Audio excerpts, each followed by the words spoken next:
Bonjour à toutes et tous. Donc voilà un atelier qui ne se passe qu'une fois dans l'après-midi, mais en fait finalement qui a suscité pas mal d'intérêt quand même. C'était la question de comment lier recherche et clinique dans un programme, premier épisode psychotique, intervention précoce. Donc nous sommes trois. Je me suis mis en premier parce que j'étais nommé comme un coordinateur. Voilà, c'était peu humble, mais voilà, désolé. Marc-André Roy qui prendra aussi la parole, ainsi que Marie-Odile. Et puis, Logos va garder le temps et nous freiner si on déborde par rapport à l'horaire, pour qu'on garde un petit peu de temps aussi pour un petit moment de discussion. Alors, voilà, pourquoi faire de la recherche? Disons, c'est vrai, on pourrait se demander, on parle beaucoup de clinique et c'est la volonté d'IEPR francophone de rester assez clinique, pragmatique, qu'on ne soit pas dans un colloque de recherche fondamentale, même qu'on n'a rien contre la recherche fondamentale, mais voilà, à quoi sert la recherche? En fait, ma conviction, c'est que la recherche permet d'améliorer les soins. C'est quand on se met à faire de la recherche, on définit ce qu'on fait et puis ça améliore la qualité des soins. Je crois que c'était reconnu plusieurs fois. Ça permet aussi d'identifier des besoins spécifiques, même si on pense qu'on applique une méthode qui a fait ses preuves, on peut quand même déceler des besoins qui n'ont pas été détectés, etc. Et puis identifier des sous-groupes qui ont peut-être des besoins d'approche particulière et de mise à jour. Et puis aussi, ça c'est au plan très clinique, et puis au plan plus de la connaissance, c'est vrai qu'on reste dans un flou quand même dans la psychiatrie avec une connaissance très limitée des mécanismes qui sont à la base des troubles qu'on traite. Et je pense qu'on a cette responsabilité aussi de faire progresser cette chose, donc d'être en partenariat avec les neurosciences, au sens large, donc l'imagerie, enfin avec des gens qui peut-être peuvent amener leurs compétences pour qu'on comprenne mieux ce qui se passe. On a des outils qui évoluent, il faut qu'on les utilise pour aussi donner une chance aux patients qu'on traite d'avoir des approches qui sont mieux adaptées en termes de traitement biologique que ce qu'on a maintenant. Donc, collaboration utile. Et puis dans cet atelier, on va parler assez pragmatiquement, en tout cas, je pense, de comment est-ce qu'on fait, au fond, pour se mettre à faire de la recherche, et puis comment organiser ça. Donc, voilà, comment est-ce qu'on met en place un suivi, et puis comment on crée des partenariats. Alors, je commence, comme je vous l'ai dit, dans le programme type à Lausanne. Donc, notre programme est assez simple. Au fond, on fait du case management pendant 3 ans, où on suit les patients en partenariat entre case manager et psychiatre. On s'appuie aussi sur une équipe de suivi intensif qui nous renforce dans les moments plus difficiles. Et puis, on a une unité hospitalière avec laquelle on a des liens particuliers, où vont les patients qui doivent faire un séjour, ce qui reste au fil des ans finalement relativement exceptionnel. Peu de séjours hospitaliers, en moyenne moins de 1 par patient au cours des 3 ans. Et puis, on a des critères d'inclusion assez classiques. 18-35 ans, il y avait un atelier, une conférence sur comment se lier avec la pédopsie. On travaille de manière assez proche avec Marco Armando, qui nous a rejoint à Lausanne depuis quelques temps pour descendre cette barrière jusque vers les 15 ans. Voilà. Et puis, on veut des patients qui qui présentent un premier épisode de psychose, qui ont moins de 6 mois de traitement, qui n'ont pas un retard mental comme explication de leurs troubles. Et puis, on a vu jusqu'à ce jour à peu près 850 ou 900 patients qu'on a suivis tous sur 3 ans. Alors, c'est vrai, c'est un message qu'il a fallu discuter avec les case managers. Pourquoi, en fait, est-ce qu'on implante un bilan clinique et un monitoring prospectif de cette cohorte? Au fond, on avait d'abord besoin de clarifier, de baser sur une échelle la présence réelle d'un trouble psychotique. Ça vous est peut-être arrivé, mais souvent, il y avait cette remarque au bout de 6 mois de traitement. On disait, le patient va mieux, puis on dit, ouais, mais au fond, il n'était peut-être pas vraiment psychotique au début. Donc, moi, j'avais envie qu'on évalue au premier jour, est-ce que vraiment on a franchi le seuil de la psychose, oui, non, puis ensuite qu'on accepte qu'il y a aussi des psychoses qui guérissent. On voulait implanter un bilan d'entrée pour que les case managers connaissent vraiment bien les patients, connaissent les facteurs de risque auxquels ils avaient été exposés, connaissent vraiment leur questionnement. On s'est dit que s'il y avait un questionnaire structuré, ça permettait en quelque sorte, les faciliter le fait de poser des questions dans tous les domaines qui sont importants pour pouvoir une connaissance détaillée de ces patients. Après, il y avait aussi le fait qu'on voulait prospectivement, après 3 mois, puis après 6 mois et tous les 6 mois, avoir un regard extérieur objectif basé sur des échelles pour mesurer l'évolution des patients. On a tendance, en psychiatrie, je trouve, à minimiser ça ou à trouver que c'est un peu réducteur. Mais au fond, de se reposer la question sur des échelles, est-ce qu'il y a encore des symptômes ou pas, ça a une importance parce qu'on peut être dans une bonne relation avec le patient, puis négliger le fait qu'avec 2 mg de Risperdal, il a encore des voies. Si on n'en parle pas, il ne va peut-être pas revenir là-dessus. Et puis, en fait, il n'a pas un traitement adéquat. Donc, c'est bien de se reposer la question. Donc, on a une psychologue qui fait ça régulièrement, qui fait passer à une série d'échelles pour voir si on avance. Et puis, on voulait aussi essayer d'identifier des sous-groupes spécifiques, nous comparer avec d'autres programmes, voir quelle efficacité on avait. Et puis, ce n'est pas si mal de pouvoir avoir quelques données à présenter à des décideurs, pouvoir dire voilà combien de patients, combien d'où ils viennent, etc. C'est aussi une sorte c'est de la munition pour quand on doit argumenter sur le fait qu'on a besoin de ressources ou justifier pour qu'on ne nous les retire pas, par exemple. Alors voilà, alors, qu'est-ce qu'on a mis sur pied? Un suivi, je vous dis ça en 2 minutes, voilà, le temps s'écoule de gauche à droite, je ne sais pas si vous voyez, voilà. Et puis, donc, effectivement, on a mis en place ces critères d'inclusion CARMS au début, qu'on décide qu'on applique dans un colloque clinique. Donc, on ne fait pas la CARMS en entier, mais on regarde sur cette échelle, est-ce qu'effectivement, ils ont dépassé le seuil de sévérité, de fréquence et de durée des symptômes. Et puis, si on dit oui à ces questions, eh ben, on peut dire qu'il a franchi le seuil de la psychose. Et puis, comme ça, c'est une chose qui a été établie un jour de manière un peu objective. Ensuite, il y a cette évaluation par les case managers. C'est un outil qu'on peut mettre à disposition, donc qui évalue une quantité de dimensions qui vont des données personnelles, etc., mais de liens avec la famille, etc., d'histoire familiale, d'exposition à des traumatismes, d'éléments, d'antécédents psychiatriques, etc. Donc, toute une évaluation qui est assez fastidieuse. C'est vrai qu'on demande à nos case managers de faire dans les 3 premiers mois, le temps pour faire connaissance avec les patients, puis qui peut être remise à jour au fil du temps parce que les patients parfois livrent un peu certains éléments au fil du temps. Et c'est important d'avoir, nous semble-t-il, une échelle ou un document qui nous conduit à poser ces questions sur est-ce qu'il y a une exposition à des traumatismes ou pas, parce que sinon, c'est peut-être une chose qu'on a envie d'éviter, ça peut être difficile d'aborder. Si on doit le retranscrire sur un document, ben voilà, ça nous contraint à le faire d'une certaine manière. Et après, on évalue ces patients, comme je l'ai dit, régulièrement, de manière prospective. Alors voilà, les case managers font certaines échelles aussi, parce que c'est des échelles qui se basent sur l'évolution clinique assez simplement. Et puis, la psychologue fait passer des échelles un peu plus psychométriques. Et puis, on fait un consensus diagnostique après 18 et 36 mois. Tout ça, ça génère une base de données assez considérable qu'on a constituée au fil du temps. Et puis, on a pu obtenir de notre commission d'éthique, au fond, que c'était des données qui étaient récoltées dans le but de la clinique et on a obtenu l'autorisation de les utiliser pour faire de la recherche. Ce qui est exigé de nous par la commission d'éthique, c'est d'informer les patients qu'on utilise et de les informer qui peuvent s'opposer à ce qu'on utilise ces données anonymisées, ce qui arrive dans à peu près 2% des cas, en fait. C'est vraiment très rare. Et puis alors, on a fait sur cette base-là, on a fait plusieurs travaux d'exposition à des traumatismes et leur impact. Est-ce que l'âge au début de la psychose a une influence sur l'évolution? Est-ce qu'on peut faire des sous-classes de patients avec des psychoses affectives? Est-ce qu'on utilise, dans quelles circonstances on utilise l'équipe de soins intensifs, pour quel profil, etc., pour essayer d'améliorer notre collaboration avec cette équipe. Et puis, voilà, les facteurs prédictifs d'évolution pour essayer d'identifier les patients qui ont une évolution moins favorable. Et puis, on a aussi, sur la base de ces bases de données, pu faire des connexions avec d'autres groupes en neurosciences, en psychopharmacologie, aussi des questions plus techniques d'agentivité, de sens de soi mesurées par des stratégies qu'on a développées avec l'école polytechnique, et puis des questions autour de l'urbanicité, d'avoir cette cohorte, ces patients bien définis et une clinique bien décrite. On peut aussi commencer à faire de la recherche aussi plus pointue, qui est aussi, comme je l'ai dit au début, utile. Alors, on a ce mode d'activité avec le centre de neurosciences.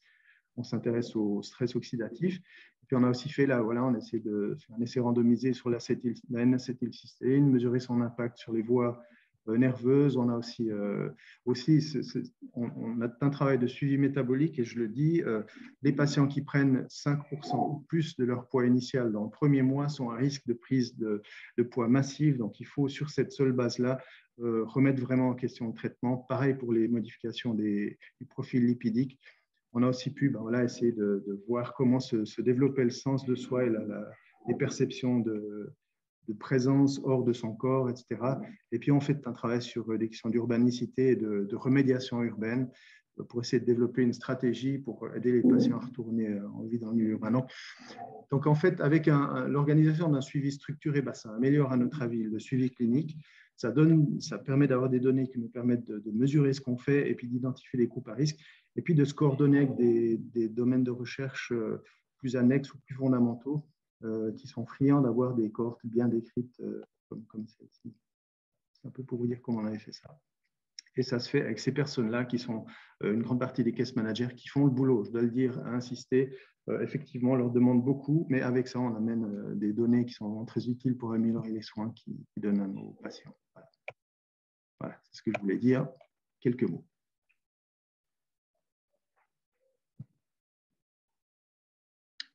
Et je pense que voilà, c'est Marc-André qui va prendre la parole. Merci, Philippe. Alors, on va parler d'un autre contexte et je pense que c'est vraiment typique de ce volet-là, c'est que l'intégration de la recherche et de la clinique, il n'y a pas de recette one size fits all, on le fait avec nos réalités locales. Donc, j'en tiens pour souligner que sur mon adresse, vous avez bien vu que le Canada n'était pas inscrit. Je me considère comme un Québécois et comme un citoyen de la plus belle ville d'Amérique du Nord.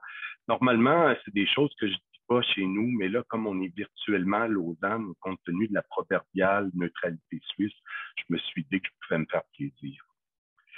Alors, il ne sera pas question de rocket science, de papier dans Nature, de découverte de la double hélice. Ça va plutôt être du travail d'un artisan ou plutôt d'un groupe d'artisans qui, au quotidien, essaient de répondre à des questions. Les équipes avec lesquelles ça se réalise, c'est l'équipe du Labo Rhapsodis pour recherche axée sur la personne et la psychose, démarche intégrée aux soins. Il y a 2 pianistes dans notre groupe. On est un peu amateurs de musique, donc ça nous donnait une petite couleur en même temps. C'est l'équipe de Cap Rétablissement, donc une équipe de chercheurs de différents horizons en remédiation cognitive, en décision partagée, en cognition sociale, en pharmaco, et un père aidant, donc qui nous intéressons collectivement à tout ce qui touche au rétablissement dans les troubles psychotiques. Et évidemment, l'équipe de la clinique Notre-Dame des Victoires, où je travaille depuis la fondation en 1977, ce qui fait à ma connaissance 1997, donc ce qui fait à ma connaissance le psychiatre francophone ayant le plus d'ancienneté en intervention précoce. En tout cas, je pense qu'on pourra en parler si vous en connaissez un autre, mais bon, voilà. Je ne devrais pas trop me vanter de ces choses-là, hein. Ça paraît que ça fait un peu vieux. Et donc, tout ça se réalise dans le pavillon Landry-Poulain, qui est situé à quelques centaines de mètres du pavillon principal de l'hôpital psychiatrique. Ce n'est pas un environnement tout à fait idéal sur différents aspects. Les activités universitaires cliniques sont tout à fait scindées. C'est des lignes d'autorité absolument différentes. Il n'y a pas de reconnaissance du travail universitaire pour des cliniciens, donc c'est purement un surplus de tâches, et dans un contexte de pénurie d'effectifs et de surcharge. Il n'y a pas de financement récurrent des activités universitaires, donc tout ce qu'on fait comme activité de recherche doit être financé, notamment sur certains aspects plus difficiles à financer, c'est à travers des honoraires professionnels pour des conférences qu'on donne pour des pharma. Peu de chercheurs ont des activités cliniques et peu de cliniciens ont des activités de recherche. Le Centre de recherche Cerveau est un excellent centre de recherche de neurosciences fondamentales, en particulier en neurophotonique, avec une très, très forte réputation internationale. Il y a d'excellentes activités de recherche clinique, mais rarement chez des patients de l'établissement. Et aussi, on est dans une situation où on utilise un dossier électronique tout à fait archaïque. Si on numérisait des feuilles manuscrites, ça reviendrait au même. Donc, on est un petit peu comme un village de certains de nos ancêtres de l'armorique. Notre vision, donc, est celle d'une recherche intégrée aux soins. Il y a des cliniciens à chaque étape du travail, donc, et en fait, nous en assumons le leadership. Une chercheure en pharmacie et moi qui sommes des cliniciens, mais aussi des chercheurs. On cherche à répondre à des questions d'une utilité clinique immédiate. Ce qu'on veut, c'est que les résultats modifient les pratiques sans délai. On cherche aussi une validité écologique. À défaut d'avoir toute la lourdeur d'un protocole de recherche systématique, plus systématique, on cherche vraiment à avoir quelque chose qui peut se transposer dans une pratique clinique réelle. On essaie aussi d'instaurer une culture de la mesure. C'est quand même pas facile. Philippe en a parlé. Je suis très impressionné de ce qu'il a réussi à faire. Et on se dit que dans tout ça, les cliniciens doivent y trouver leur profit.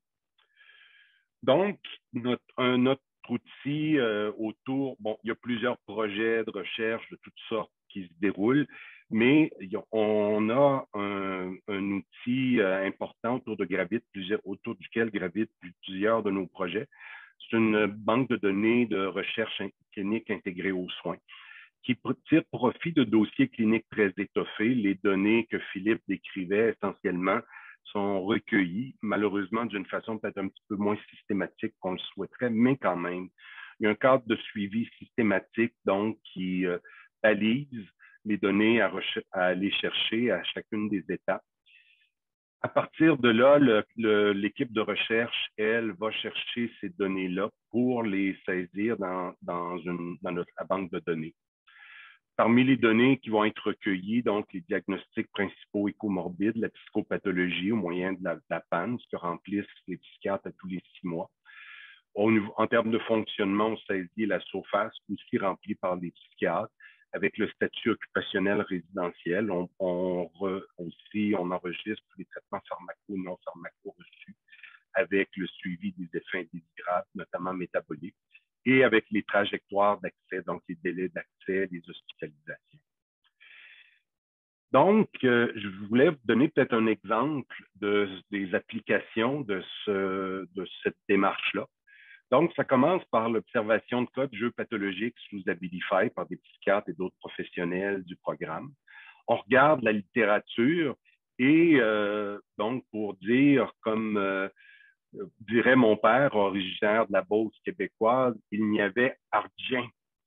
Et on avait 2 étudiants à la maîtrise en pharmacothérapie avancée, Stéphanie et Olivier Corbeil, que vous voyez ici sur la photo, et qui ont réalisé une étude de cas témoins rétrospective à partir de cette question-là. Premièrement, donc, nous avons publié, tant qu'à avoir fait cette revue de littérature-là, on s'est dit on va la publier. Donc, premier résultat concret. On a publié nos cas qui étaient au nombre de 6 et on a réalisé une étude de cas témoins qui vient tout juste d'être publiée où on démontre un rapport de cote de 8 entre l'exposition à l'aripiprazole et la survenue du jeu pathologique. 3 minutes, oui, ça va bien. Ceci a mené à une étude financée par le FRQSC où on utilise les données colligées dans la banque de données, mais cette fois-ci de façon prospective. Nous avons ajouté un instrument de dépistage des troubles de jeu de hasard et d'argent de façon prospective et utilisé en clinique. On vient d'ajouter un volet sur la dépendance aux jeux vidéo, notamment en collaboration de Yasser, qui est bien connu, Yasser Casal, qui est bien connu à Lausanne. Donc, maintenant, cet instrument-là de dépistage et d'évaluation de la gravité du jeu pathologique est utilisé en clinique. Et aussi comme retombée clinique et de recherche, on espère que tout ça, ce travail-là, va mener au recrutement d'un clinicien-chercheur en pharmacie.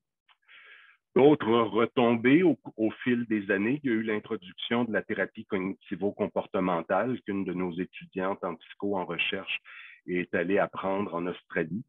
Le protocole de suivi et traitement des problèmes métaboliques qui a été mis en place très tôt après qu'on ait pris conscience de ce problème-là.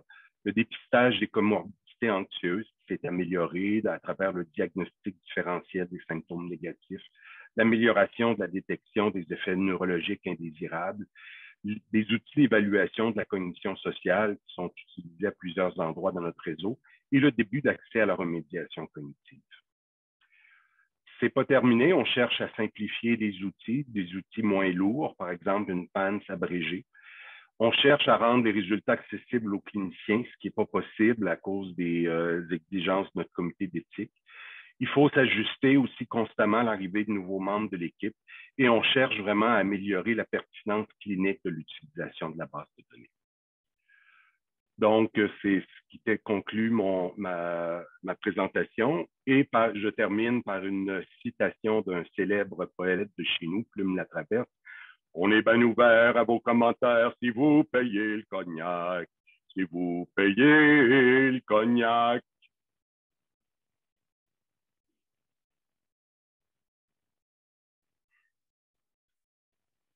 Alors voilà. On verra. Alors c'est Marie-Odile maintenant qui va partager son écran. Yes. Est-ce que vous voyez mon écran? Oui, tu dois passer en plein écran. Ouais. Alors, oui. Merci. J'ai une présentation un peu réduite parce qu'on craignait de dépasser le temps. Et en fait, j'ai centré sur cette question de base de données. D'abord parce qu'on est vraiment les deux pieds dedans. Et avec, ça va compléter très bien le discours précédent. Alors d'abord, la question, c'est effectivement pourquoi collecter les données. Ça a été dit un petit peu. Je pense qu'il y a la première des choses, c'est pour rassembler un petit peu les idées, c'est pour pouvoir suivre une activité clinique. Décrire les populations reçues, mais aussi voir si effectivement ce qu'on fait fonctionne, parce que le déplacement de telle ou telle procédure dans un autre milieu, parfois, ça ne fonctionne pas. Ça permet aussi d'avoir un suivi de qualité, notamment en lien avec un cahier des charges et des guidelines, puisque effectivement, on est en train d'essayer de finaliser ça et d'avoir une échelle de fidélité qui soit adaptée à nos demandes. À vrai dire, c'est même directement demandé par nos responsables du ministère, et d'avoir aussi des indicateurs, donc d'avoir des données cliniques, mais aussi des indicateurs de trajectoire de soins, de durée d'attente, etc. Ça permet évidemment d'avoir, de mettre des protocoles de recherche. Alors la différence entre clinique et recherche, c'est que une base de données pour un protocole de recherche va vraiment définir un objectif précis. Ça peut être un essai interventionnel ou non, quand on recherche des biomarqueurs, par exemple. Mais au-delà de la recherche, effectivement, grande de sciences, Nature et compagnie, c'est surtout pour nous de pouvoir travailler et éventuellement valider des idées, par exemple, de ces critères qu'on dit de bons pronostics, de mauvais pronostics, éventuellement de pouvoir réviser ces notions-là. Et puis, d'avoir des vraies bases de données, c'est de pouvoir comparer avec d'autres populations cliniques et éventuellement avec la population générale. Si on trouve un symptôme, éventuellement, quelle est la fréquence en population générale? Donc, il va falloir éventuellement avoir le moyen de pouvoir comparer ça. Donc, après, c'est bien sûr de faciliter la comparaison entre les centres et avec les autres pays. Pour les Français de métropole ou au-delà connectés, encore une fois, la DGOS nous demande d'avoir une base de données centralisée. Et puis, je dirais de pouvoir insérer ces bases de données et cette recherche dans les centres, y compris en clinique. Ça va permettre de comparer la donnée de la vraie vie avec les données recherche. Et au fond, c'est ça qui est important. Alors, je vais dire juste un tout petit mot de l'infrastructure générale, c'est quand on parle de base de données, si on veut avoir une base de données qui soit répartie sur tous les centres, vous avez ici la carte de France, bravo à nous et à vous, avec un certain nombre de centres qui sont en émergence. Donc, profitons de cette étape-là pour mettre en place quelque chose qui soit comparable et qui réponde aux exigences de nos financeurs. Je passe sur les aspects réglementaires parce que c'est vraiment pénible, mais il faut savoir que c'est une vraie aventure de mettre ce type de base de données en place. Et puis après, ce qui serait vraiment formidable, c'est de pouvoir comparer avec ce qui se passe au Québec, pardon, excuse-moi Marc-André, et ce qui se passe en Suisse, et éventuellement de pouvoir décliner des choses qui soient suffisamment proches. Clairement, on ne va pas faire une seule base de données centralisée sur l'ensemble de nos pays. Ce serait juste une usine à gaz et ce ne serait pas intéressant. Quand on réfléchit aux différents enjeux, on va réfléchir à quel logiciel je peux utiliser. Alors, l'intérêt d'avoir des logiciels qui soient d'accès gratuit, c'est qu'on peut du coup en décliner dans plusieurs endroits. Et le logiciel REDCap aujourd'hui est un peu une référence sur lequel convergent la plupart des programmes de recherche internationaux. Il faut penser aux outils qu'on va vouloir mettre. Bien sûr, les outils classiques, la CARMS, la PANS, la CGI, la SCGI, etc., etc. Il y en a beaucoup. Et donc, éventuellement, il faut faire un choix. Et éventuellement, faire un choix pour les programmes de recherche et qu'est-ce qui est réellement faisable dans la pratique clinique. Il faut réfléchir au format des variables. C'est là où on rentre dans le dur de ce domaine-là. C'est que le diable se cache dans les détails. Il faut faire le bon calcul, le bon algorithme, il faut vérifier que le format est le bon. Et puis pour une question aussi simple de savoir si on met comme valeur oui, non, unknown, non applicable ou 1, 0, etc. Et bien parfois, c'est une vraie difficulté une fois si on ne prend pas le bon pli initial. Et d'où l'intérêt, et surtout dans un but de comparaison, c'est de pouvoir définir ce qu'on appelle des Common Data Elements, excusez-moi pour l'anglais, mais pour juste dire, si on définit l'âge, on le définit en années, par exemple. Si on définit le sexe, est-ce qu'on prend juste homme-femme oh là là, excusez-moi, vous voyez toujours ma présentation, parce que sinon, j'ai mis un vrai lien. On voit toujours. Voilà, okay. Ouais. D'accord, parce que moi je suis passée sur RedCap. Donc, oui, pour définir par exemple le sexe, est-ce qu'on va prendre homme, femme, non binaire, ne se prononce pas, et il y a des choses aussi simples comme ça qui seraient intéressantes de pouvoir mettre en commun au départ. Et puis un vrai problème sur la nomenclature, d'abord de vérifier les outils et la concordance par rapport à ce qui est utilisé au niveau international. Alors du coup, je ne sais pas ce que c'est. J'ai appuyé là. Voilà. Alors aujourd'hui, on a développé un certain nombre d'outils dans RedCap en français. Il y a à peu près 160 instruments, probablement un petit peu plus, pas seulement dans le domaine de la psychose, mais beaucoup dans la psychose, puisque c'est notre domaine principal de travail. Et aujourd'hui, on a besoin, éventuellement, c'est un appel au peuple pour pouvoir vérifier, valider et éventuellement enrichir le catalogue. Donc, ce catalogue, on va effectivement le mettre en commun. Et pour aller un peu plus loin sur cette question de nomenclature, on a un vrai souci, parce que quand on veut être en clinique et puis éventuellement mettre une étude relativement simple, on se dit, j'aimerais bien avoir un questionnaire qui dure moins de 5 minutes, qui soit en auto-questionnaire et pas en questionnaire avec quelqu'un extérieur, ou qui soit accessible pour des case managers et pas seulement pour des gens formés. Qu'est-ce que je peux utiliser comme outil?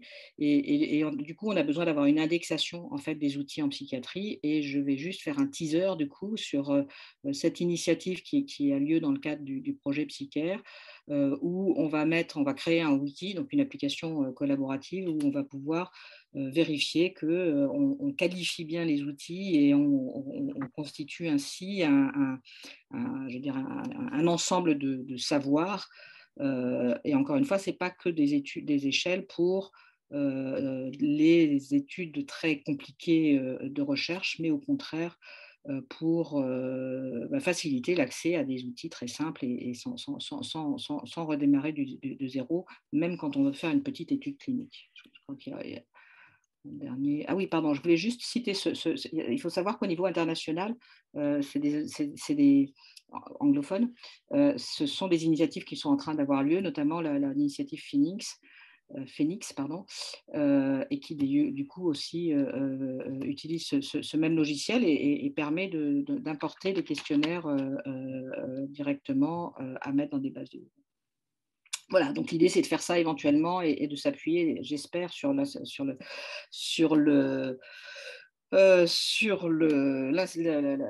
branche francophone de l'IEPA pour progresser et essayer du coup d'avoir des outils qui soient assez compatibles, notamment avec la NAPLS et autres études internationales. Et j'ai vu là juste dans mes mails aujourd'hui qu'il y a un consortium qui est en train de se faire au niveau européen aussi pour pouvoir partager les données. Voilà, merci de votre attention. Si certains sont intéressés, vous avez tous nos contacts habituels. Et puis on en reparlera certainement. Bien, merci Marie-Odile. Voilà, on a fait un peu le tour donc, des présentations qui convergeaient un peu comme ça. Je ne sais pas s'il y a des... Alors, il y avait des questions relatives au financement. Peut-être on arrête le partage d'écran comme ça. Oui. J'ai perdu ma fenêtre. On peut voir tout le monde. Et puis...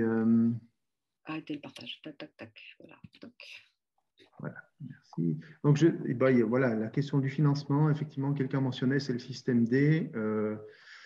Effectivement, enfin, je veux dire que voilà, par exemple, à Lausanne, on a eu la chance, quand on a monté le programme, d'avoir un budget dans lequel on a gardé un demi-poste de psychologue qui peut effectivement faire cette recherche. Mais c'est vrai, c'est beaucoup le système D. Est-ce que quelqu'un veut commenter sur la question du système D?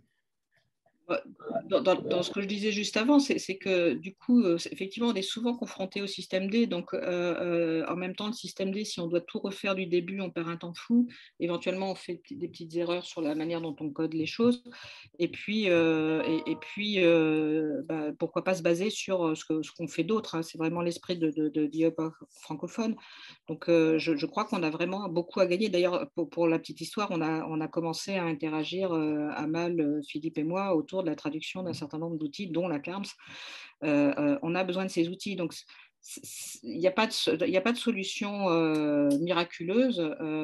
Pour le moment, pour la France, la base de données, elle va être financée, entre autres, par les crédits du programme national. Mais du coup, ce qu'on essaye de faire, c'est que ces outils et un certain nombre de procédures puissent être transposables à d'autres, sachant que les licences REDCap sont gratuites pour les académiques. Et donc, voilà, c'est une manière d'économiser, plus de payer plutôt, on va dire, la mise en place du réseau, ça va être juste quelques milliers d'euros plutôt qu'une base de données comme on en a besoin. C'est plusieurs milliers, dizaines de milliers même d'euros, ou de dollars, ou de francs suisses. Plusieurs milliers. Oui, avec le taux de change, plusieurs milliers d'euros, c'est des dizaines de milliers de dollars canadiens. Mais c'est vraiment ça, c'est le défi. Je dirais que, bon, comme j'en parlais, les honoraires de conférences pour les pharma vont là. C'est bon, notre équipe FRQSC, donc où c'est des fonds un petit peu plus discrétionnaires, vont en partie là. On essaie de grappiller des surplus qui viennent de projets de recherche pour lesquels on a dépensé peut-être un peu moins que notre budget. Bref, c'est ça. Alors, il y a une question qui vient d'après, mais qui est de Audrey Livet, peut-être Marc-André, il faut que tu la lises, parce que c'est une question sur les conditions d'utilisation REDCap au sein des études canadiennes, québécoises et de l'encadrement par le budget. C'est ça, c'est vraiment la difficulté. Nous, on utilise REDCap et toute la question des banques de données qui sont à la frontière entre la clinique et la recherche, c'est vraiment tout. Nous, on a malheureusement beaucoup contribué à faire évoluer la réflexion de notre comité d'éthique de la recherche. Les gens sont très bien au comité d'éthique de la recherche. C'est juste qu'on est un peu une bestiole curieuse. On n'est pas... C'est de la recherche, mais de la recherche qu'on souhaiterait très connectée avec la clinique. Donc, comment on est obligé de faire des tours de passe-passe pour être capable de permettre aux cliniciens d'avoir un peu accès à certaines données. Et bon, on y arrive, mais c'est quand même relativement limité. Il y a vraiment comme une difficulté, je pense, en tout cas chez nous, de penser à ce tout intégré-là. C'est comme si la clinique, c'est une chose, la recherche en est une autre. La recherche intégrée aux soins dans ce contexte-là, c'est comme une nouvelle bestiole dont ils ne savent pas trop quoi faire. Deux commentaires. Pardon, tu voulais répondre, Philippe? Non, mais vas-y. Deux commentaires. La première des choses, c'est pas tant le logiciel REDCap. Alors, il y a deux formules pour REDCap. Soit vous avez la licence, soit vous mettez vos données aux États-Unis, et donc ça pose problème. En tout cas, pour nous, c'est impossible. Mais il y a aussi la possibilité d'avoir le logiciel en local sur ses serveurs locaux, voire sur son ordinateur. Donc, cette question, c'est pas tant le logiciel que qui héberge les données. Je n'ai pas voulu rentrer dans ces questions-là, mais c'est une vraie question. Et du coup, il y a toute la gouvernance et c'est extrêmement compliqué.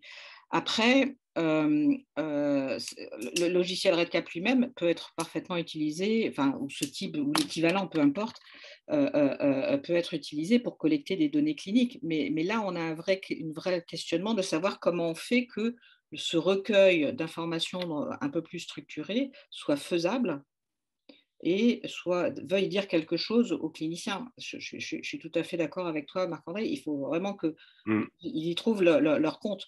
De pouvoir savoir vraiment la typologie des patients, le parcours, est-ce qu'ils ont bien fait. Enfin, il y a des informations qu'on ne peut avoir alors, que si on fait une mini base de données. Donc, soit on le fait dans un tableau Excel, mais on ne pourra pas forcément plus. Alors que c'est une mine, c'est vraiment enfin, oui, c'est une mine, non pas d'argent, mais d'informations. Et puis, deuxième commentaire, c'est la question de pouvoir utiliser des phénotypes digitaux et des modalités de recueil d'informations plus écologiques. Parmi ceux-ci, il y a les enregistrements.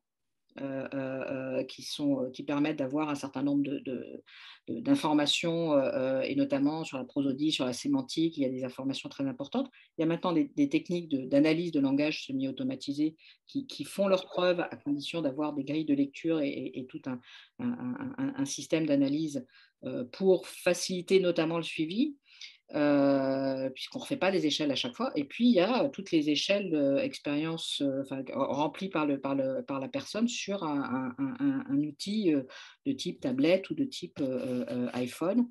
Je crois qu'il faut aussi penser sur le suivi intermédiaire à pouvoir utiliser ce que pensent les patients sur leur état et sur l'évolution. Ou les aidants, ou les care managers d'ailleurs. Moi, j'avais une sorte de question-remarque aussi. Est-ce qu'il y a d'autres questions? J'en vois pas apparaître, je crois. Si vous voulez poser une question, utilisez la main comme ça vous met tout en haut de la liste, hein, comme on a déjà dit. Moi, j'avais une question à nous et à moi-même d'ailleurs, si je peux. C'est est-ce qu'on fait vraiment ce qu'on dit? C'est-à-dire, est-ce qu'on fait vraiment cette recherche pour la clinique? Ou autrement dit, est-ce qu'on applique vraiment nos trouvailles à la clinique qu'on fait tous les jours? Et je trouve que ça, c'est un pas que moi, j'ai de la peine à franchir.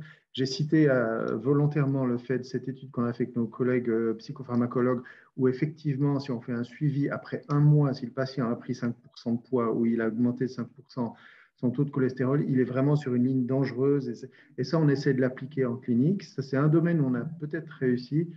Un autre, on a fait plusieurs études, par exemple sur le age of onset, et on a vu qu'un âge de début plus tardif, en fait, identifiait une population de patients qui étaient bien insérés avant, mais qui, dans notre programme, malheureusement, quasiment tous perdent leur emploi.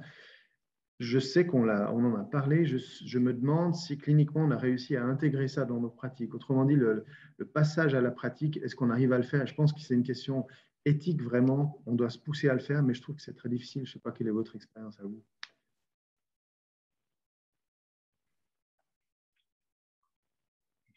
Écoute, je crois que c'est effectivement, c'est un défi.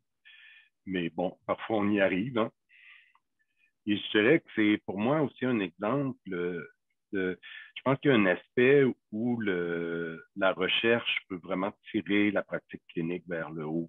Nous, en tout cas, c'est vraiment ce qu'on a vécu avec le protocole de suivi métabolique. Quand le Lanzapine est arrivé, ça nous a vraiment sauté au visage. Moi, je me rappelle des tentatives absolument pitoyables de la compagnie Eli Lilly d'enterrer le problème.